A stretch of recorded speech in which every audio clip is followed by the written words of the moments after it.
It was quite a surprise when London's Daily Mail printed a photo in 1933 of a creature in Scotland's Loch Ness, the largest and deepest freshwater lake in the United Kingdom.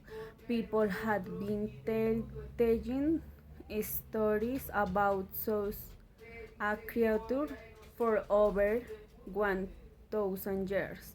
But when a suddenly Seamus believed he claimed that while driving below Ness he saw something strange in the water and quickly grabbed his camera. The photo he took was seen worldwide and began an increased public interest in the Loch Ness Monster.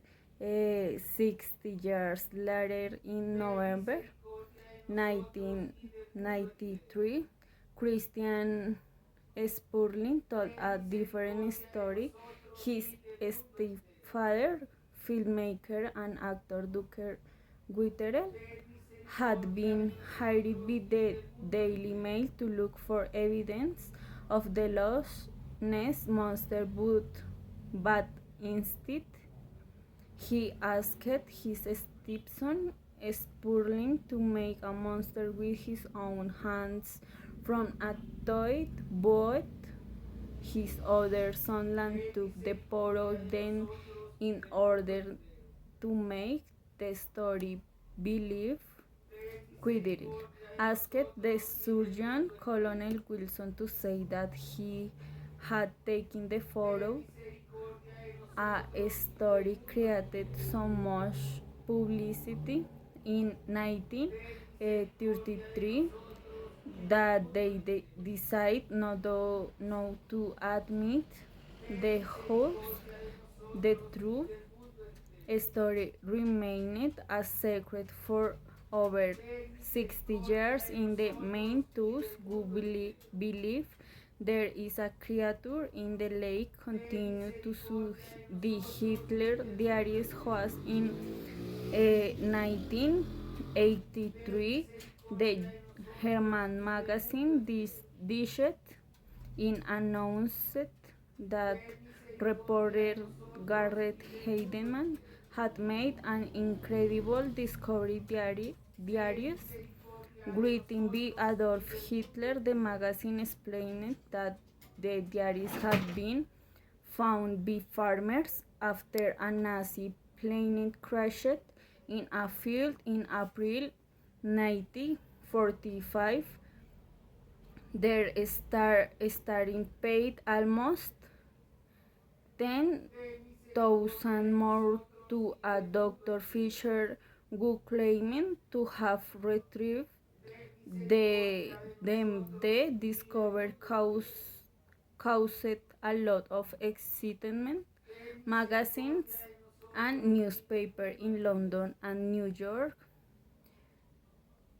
rushed to print excerpts from the diaries, and scholars and researchers couldn't wait to get their hands on the material to learn more about the century's most infamous dictator. But some skeptics argued that the story couldn't be true. It was well known that Hitler didn't like to take notes. Um, the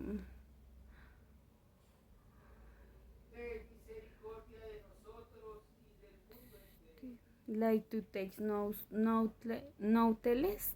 Their Stern insisted that the authenticity of the diaries was unquestionable.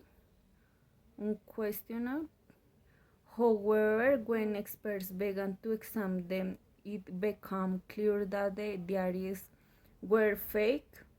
It turned out that Dr. Fisher was actually Conrad Kuhau, and I forget who what written the diaries himself imitating Hitler's own handwriting and both he and Heidemann had been putting the money from that age turned into their own bank accounts, but both were sent to prison for fraud. Interestingly, Kuhau made a living selling copies of paintings by the world's greatest artists after he was released from prison.